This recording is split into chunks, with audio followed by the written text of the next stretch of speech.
नमस्ते बच्चों। Functional Hindi paper के अंतर्गत आगे मैं हिंदी पत्राचार के बारे में कहना चाहती हूँ।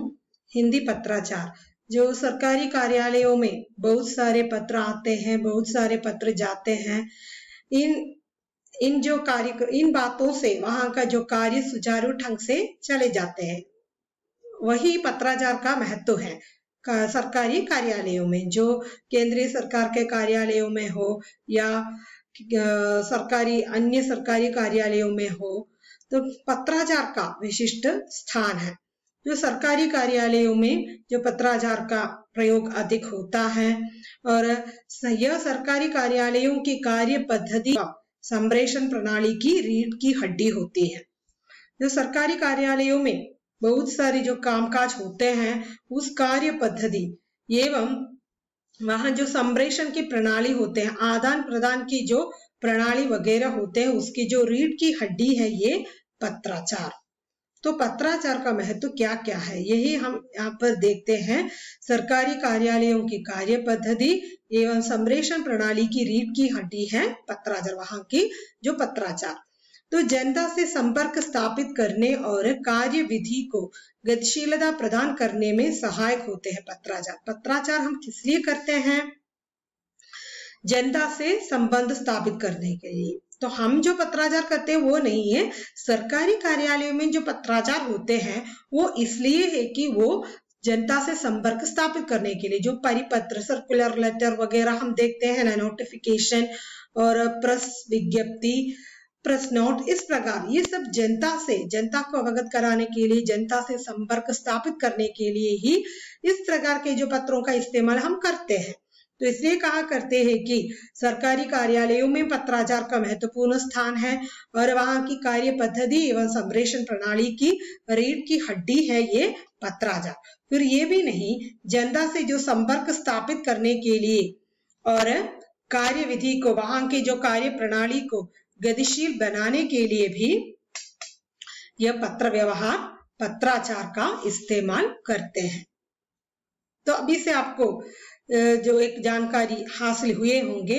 तो आगे जो है पत्र व्यवहार, जो केंद्रीय सरकार के कार्यालयों में प्रयुक्त पत्रों की रचना प्रक्रिया, शैली तथा भाषा की अपनी विशिष्ट पद्धति होती है। जो केंद्र सरकार के कार्यालयों में कुछ पत्रों का इस्तेमाल करते हैं, वहां जिन पत्रों का इस्तेमाल हम करते हैं वो उन पत्रों के जो रचना प्रक्रिया, किस प्रकार वो पत्र लिखेंगे, उसकी रचना प्रक्रिया, उसकी जो स्टाइल, उसकी जो भाषा, वो साधारण स्टाइल के, साधारण भाषा के नहीं होते हैं, विशिष्ट पद्धति के होते हैं। यही इसकी विशेषता है। फिर आगे बताते हैं कि ये जो पत्र व्यवहार जो है एक प्रकार की कला है। पत्र व्यवहार क्या है? एक प्रकार की कला है। पत्र व्यवहार हम वहां पर जो पत्र लिखते हैं, वो पत्र जो है हम ट्रेनिंग से हम सीख सकते हैं। तो इसलिए कहा करते हैं कि जो जिन पत्रों का इस्तेमाल हम सरकारी कार्यालयों में करते हैं, वो हम कैसे हासिल कर सकते हैं? वो हम ट्रेनिंग वगैरह से प्राप्त कर सकते हैं। तो इसलिए कहा करते हैं पत्र व्यवहार एक कला है, फिर भी वो एक आर्ट फॉर्म की तरह है। जो हमारे जो ऑफिसों में जो लोग काम करते हैं, वो पत्र कैसे लिखते हैं, उसी प्रकार के पत्र हम नहीं लिख सकते, है ना। तो इस प्रकार जो कार्यालयों में काम करते करते क्या होता है कि वो लोग उसके आदी बन गए हैं। यही फिर जो है समाचार संप्रेषण का जबरदस्त माध्यम ही नहीं, अपितु संपर्क का प्रभावी साधन भी है। तो ये पत्राचार यानी कि पत्र व्यवहार जो है संप्रेषण का माध्यम है, फिर साथ ही साथ संपर्क का प्रभावी साधन भी है। तो केंद्रीय सरकार के कार्यालयों में प्रयुक्त पत्रों की जो रचना शैली, प्रक्रिया, भाषा बिल्कुल भिन्न है। यह पत्र व्यवहार यानी कि एक प्रकार की कला है। इसमें जो संप्रेषण का जबरदस्त माध्यम है, ये भी नहीं, संपर्क का प्रभावशाली साधन भी है ये पत्र व्यवहार। फिर आगे बता देते हैं कि यह पत्र व्यवहार की कुछ विशेष कुछ विशेषताएं होती है। प्रभावशाली पत्र की विशेषताएं होती है। एक पत्र पढ़ते ही हमें वो प्रभावशाली लगना चाहिए सरकारी कार्यालयों में, तो उसके लिए कुछ विशेषताओं का होना अनिवार्य है। ये विशेषताएं क्या क्या है, यही हमें आगे देखना है। पहला जो है सरलता, फिर स्पष्टता, संक्षिप्तता, शिष्टता, प्रभावोत्पादकता, फिर वैशिष्ट्यपूर्ण भाषा शैली। सरलता, स्पष्टता, संक्षिप्तता, शिष्टता, प्रभावोत्पादकता, वैशिष्ट्यपूर्ण भाषा शैली, ये क्या क्या है हम आगे देखेंगे। तो सबसे पहले जो है सरलता। सरलता का मतलब क्या है? पत्र पढ़ते ही किसी को दुरूह नहीं लगना चाहिए, कोई बात समझना नहीं है, इसी हिसाब से एक पत्र नहीं लिखना चाहिए। तो सरकारी कामकाज के लिए लिखने वाले पत्र है, इसलिए पत्र लेखन दुर्बोध नहीं होना चाहिए, अर्थात पत्र में सरलता का होना आवश्यक है। और आदर्श पत्र लेखन की एक प्रमुख विशेषता है ये सरलता।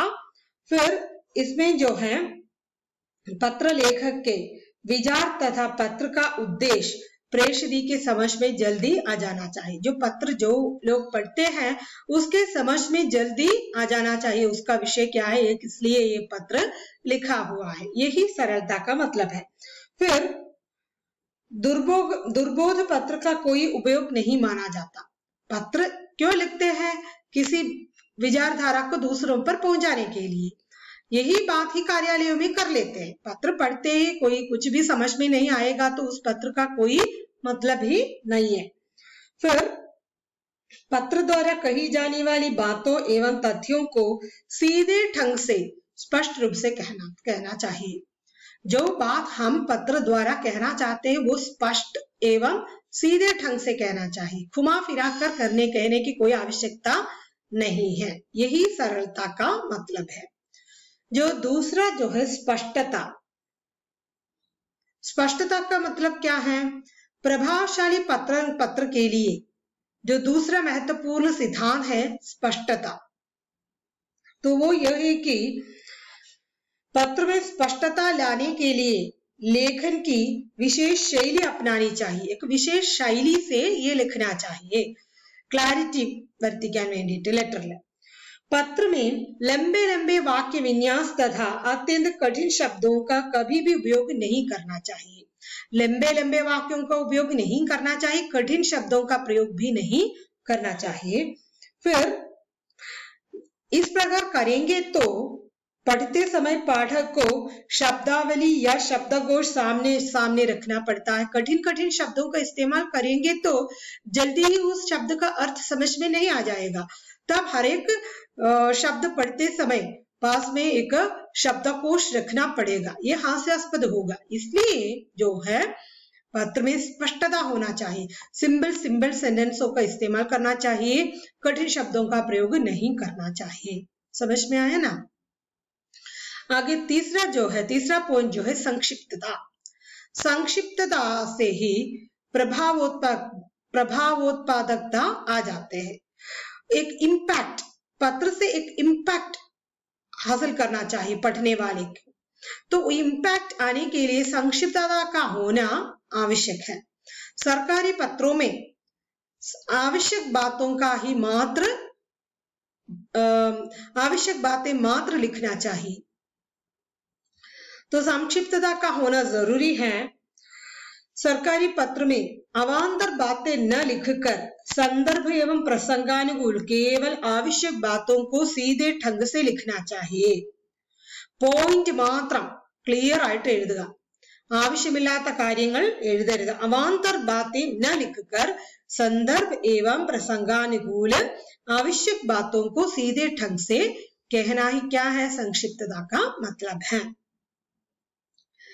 पत्र में बातों एवं तथ्यों को घुमा फिरा कर लिखने की कोई जरूरत नहीं है, बातों को दोहराने की जरूरत भी नहीं है, यही संक्षिप्तता का मतलब है। बातों को सीधे कहना, घुमा फिरा कर मत कहना, ये कही गई बात को दोहराना भी नहीं चाहिए, यही संक्षिप्तता है। आगे शिष्टता। भाषा शिष्ट और विनम्र होना चाहिए। कार्यालयीन पत्र ही नहीं अपितु सभी प्रकार के पत्र लेखन की भाषा शिष्ट और विनम्र होना चाहिए। अपितु सभी प्रकार के जो पत्र लेखन में विनम्रता का होना आवश्यक है। पत्र अगर नकार सूचक भी है, अर्थात पत्र द्वारा किसी बात को नकारात्मक भी कहना हो तो उसे विनम्रता पूर्व ही कहा जाना चाहिए, ताकि पत्र प्राप्त करने वाले के मन को चोट न लगाए जाए। നമുക്ക് എന്തെങ്കിലും ഒരു കാര്യത്തെ എതിർത്തുകൊണ്ടായിരിക്കും ലെറ്റർ എഴുതേണ്ടത്. അപ്പോഴും വളരെ വിനയത്തോടു കൂടി വേണം എഴുതാൻ. പ്രയോഗിക്കുന്ന ഭാഷയും വളരെ ശിഷ്ടമായ പദങ്ങളായിരിക്കണം. അതാണ് शिष्टता का मतलब। विनम्र और शिष्ट होना चाहिए भाषा। जो बात हम कहने जा रहे हैं वो सब विनय के साथ कहना चाहिए। फिर जो 14 पॉइंट जो है, 5वां पॉइंट जो है प्रभावोत्पादकता। भाषा, पदविन्यास, वाक्य विन्यास, विचार तथा भावों की सुगठित अन्विति, इन सभी का अन्विति होना चाहिए। इसका मतलब क्या है? ये सब जो है सुगठित होना चाहिए, इन सभी का परस्पर संबंध होना चाहिए। भाषा, उस भाषा में प्रयुक्त शब्दों का विन्यास, फिर वाक्य का विन्यास, फिर उन भाषा के माध्यम से हम क्या विचार प्रदान करना चाहते हैं, फिर कौन से भाव संप्रेषित करना चाहते हैं, ये सब परस्पर आश्रित होते हैं। इन सभी में एक प्रकार के तालमेल होना चाहिए। ये सब सुगठित होना आवश्यक है। तो वाक्य विन्यास, विचार, भावों की सुगठित अन्युति से पत्र का एक संकलित प्रभाव प्रेषित के मन पर पड़ सके। ये किस लिए है? प्रेषित जो ये पत्र पढ़ लेते हैं उसमें इन सभी का एक टोटल इफेक्ट होना चाहिए। पत्र का एक पूरा का पूरा इफेक्ट उसमें लाना चाहिए। यही प्रभावोत्पादकता का मतलब है। और जो अंतिम पॉइंट है विशिष्टपूर्ण भाषा शैली। विशिष्टपूर्ण भाषा शैली तो पत्र की प्रकृति के अनुसार भाषा का प्रयोग करना, यही इसका मतलब है। हर एक पत्र के लिए प्रयुक्त भाषा अलग अलग होंगी। उसी प्रकार के उस पत्र के जो आकार, उसकी प्रकृति क्या है, किस लिए हम पत्र लिख रहे हैं, उसके अनुसार भाषा का इस्तेमाल हमें करना चाहिए। पत्राचार की भाषा और साहित्यिक भाषा में पर्याप्त अंतर होता है। खास तौर पर सरकारी पत्राचार में भाषा पर अनेक बंधन अपने आप आ जाते हैं। साधारण भाषा, साहित्यिक भाषा, इन सभी से भिन्न है पत्राचार की भाषा। हाँ, तो सरकारी पत्रों में साहित्य से संबंधित जो मुहावरे, कहावतों, शायरी आदि का प्रयोग नहीं करना चाहिए। പഴഞ്ചൊല്ലുകളോ കടങ്കഥകളോ കവിതാ ശകലങ്ങളോ ഒന്നും തന്നെ सरकारी पत्र में ചേർക്കാൻ പാടില്ല। फिर जो है पत्र की प्रकृति के अनुसार पत्र द्वारा विचारों, कथ्यों, भावों आदि को सहजता एवं सुगमता से संप्रेषित किया जाना चाहिए। पत्र किस लिए हम लिख रहे हैं उसके अनुसार आवश्यक विचारों, कथ्यों और भावों का इस्तेमाल करके हम लिखना चाहिए, हमें लिखना चाहिए। तो आप देख लीजिए, सरलता, स्पष्टता, संक्षिप्तता, शिष्टता, प्रभावोत्पादकता और वैशिष्ट्यपूर्ण भाषा शैली। आगे हम बात करेंगे सरकारी पत्राचार के अनेक प्रकार। अनेक तरह के पत्र सरकारी कार्यालयों में दैनंदिन लिखते जाते हैं। वो क्या क्या है? सरकारी पत्र, अर्ध सरकारी पत्र, कार्यालय ज्ञापन, ज्ञापन, परिपत्र, कार्यालय आदेश, राजपत्र, संकल्प, अधिसूचना, पृष्ठांकन, प्रेस विज्ञप्ति, द्रुत पत्र, मितव्यय पत्र, अनौपचारिक पत्र, अनुस्मारक, प्रतिवेदन, तार, ये सब सरकारी कार्यालय में अक्सर लिखे जाते हैं। Official letter, demi official letter, office memorandum, memorandum, circular, office order, gazette, resolution, notification, endorsement, press communique, press letter, express letter, saving gram, unofficial note, reminder, report, telegram, ये सब अक्सर लिखे जाते हैं। इनमें टेलीग्राम यानी कि तार अब नहीं है। और हर एक पत्र को लेकर मैं फिर हाजिर हो जाऊंगी। तब तक के लिए विदा लेती हूँ। धन्यवाद।